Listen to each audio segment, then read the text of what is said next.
Hey guys, it's Bro You Whack, and what we're going to be doing today is reviewing the 2018 Halloween Terror event that just dropped for Overwatch. What I feel like is going to be one of the most polarizing events to this day. On one hand, there's great cosmetic items and skins that came with this event, but on the other hand, there was some areas that felt a bit lackluster, and even the event game mode didn't have a lot of added content. But that's what this video is supposed to talk about the good things and the bad things and review it in hopes of making the future events a little bit better from the mistakes that this event made, and just shine light on the important things that we need to remember, because we all know the trend that's been happening with Overwatch events. They've been kind of not falling short, but just adding less and less to the events and focusing more on just the basic Overwatch game. Some people are okay with that, some people aren't, but we're going to discuss everything that came with this event and why it came the way it did. But before we get into what I have to say about the event, I want you guys to comment down below what you feel about the event. Do you like the event? Do you like the skins? Do you like the game mode still? Just let me know what you think about and what they could have done. The comment section isn't just for me, alright? It's also for you guys to spread your opinions and roast me, mainly roast me a lot, an unreasonable amount.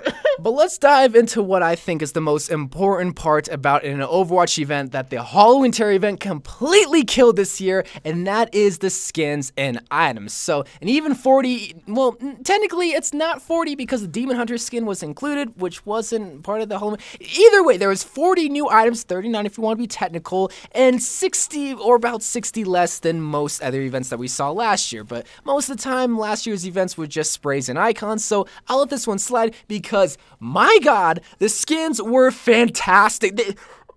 This might be one of the best Halloween events compared to the three as terms of the skins, guys. Every event I try to do a top 5 or a top 10 list with all the skins that came with the recent event, and I'm going to be doing that this Saturday. And I already made the list, but when I was making the list, it was so hard because there's not really a bad skin. Now, a lot of people are going to say the Mei skin is bad, and obviously I'm biased. I don't think it's a bad skin. I think it's a great skin. But out of, like, what, 9 skins, only 1 skin is possibly considered bad, is possibly considered the worst skin of all time. That's fantastic. That means 8 solid brand new skins came into Overwatch and nobody is disappointed. They came with a Moira skin, they came with a Hammond skin, even a Soldier skin, and Soldier, you know how it goes. He gets no love in the skin department.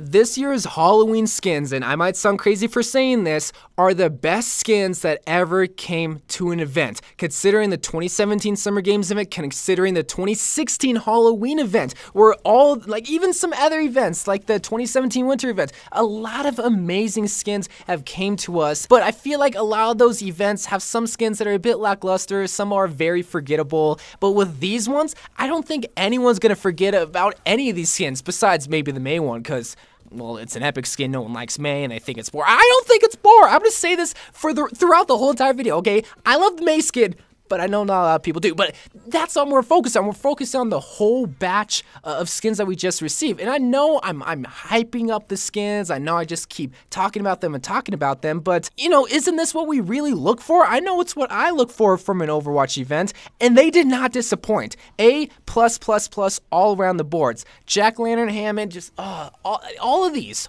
All these are phenomenal skins. Along with the skins came a brand new batch of cosmetic items, like 2 new highlight intros, one only really related to Halloween, a bunch of brand new pumpkin poses, and even new Halloween sprays featuring the heroes in their new Halloween skins, which look amazing, but I feel like it's gonna go underappreciated. Blizzard doesn't have to add all these cosmetic items because, again, most people only really care about the skins. Do you feel like they could get away with adding just 9 skins and nothing else, no new voice lines and sprays? Probably, but they still want to add that Blizzard charm that we saw throughout year 2 of events, just not as heavy, because you have to imagine, year 1 of Overwatch events had a lot of mistakes, a lot of room for improvement, and I feel like that's what happened in year 2. They improved so much to the point to where, okay, well, what do we need to change now? What do we need to improve on besides continuing to add more fantastic, well-designed skins? And we definitely saw that with the skins and all the other cosmetic items. But now let's address the elephant in the room, Junkenstein's Revenge. No new added content besides 3 new achievements, 2 of them relating to endless mode, survive 4 rounds, survive 12 rounds, and then win, Junkenstein's Revenge with 6 different game modes.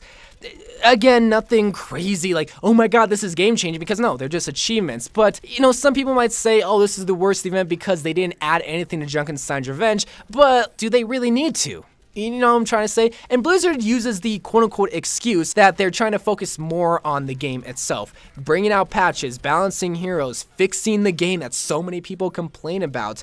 Why would they allocate time and resource? And I said this 100 times before. Why would they allocate time and resources to a game mode that doesn't really need fixing? Now, yes, I keep bringing my cliche idea of adding a COD Zombies mode, but that's just an idea that if they want to add, I feel like it would work in Overwatch. But do they need to bring it? No, because Junkenstein's Revenge game mode and the Endless mode is fantastic in itself. And that's what it boils down to. Blizzard doesn't have enough hours and manpower to not only fix the game, but also add more to Junkenstein's Revenge. Should you get mad at them? I'm not saying that you shouldn't be mad, but realize that your cries are being answered, because even with this patch, we got hero balancing that I feel like wouldn't have been possible if all those employees were focusing on fixing or adding to Junkenstein's Revenge. If you're mad that we're not getting more content, then go apply for Blizzard, because I'm sure they need more people to help code and add stuff.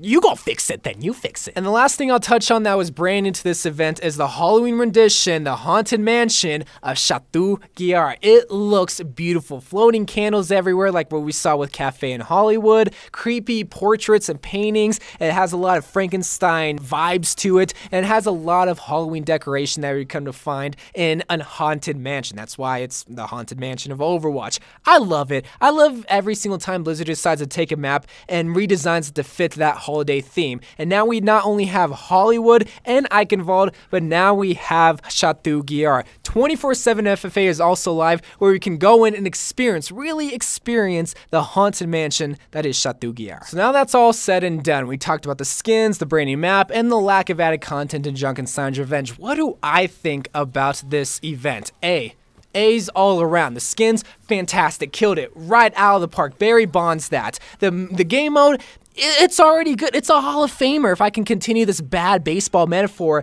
And Chateau Guillard, it's a great rookie season. I don't know, man. I just want to continue that. Everything about this is either going to be underappreciated or really appreciated to the point where we expect it for every single aspect of not only this event and future events. But remember, a lot of the time and a lot of the efforts is going to be allocated to quote-unquote fixing Overwatch, and I am all for that, because this event just proved it. Blizzard can not only come up with amazing or great ideas, but still add love to future events and continue to add love and affection to the base game itself. But let me know what you think, because I want to know. So anyway, guys, I love you guys. Thank you guys for watching. More Overwatch videos to come, and bye.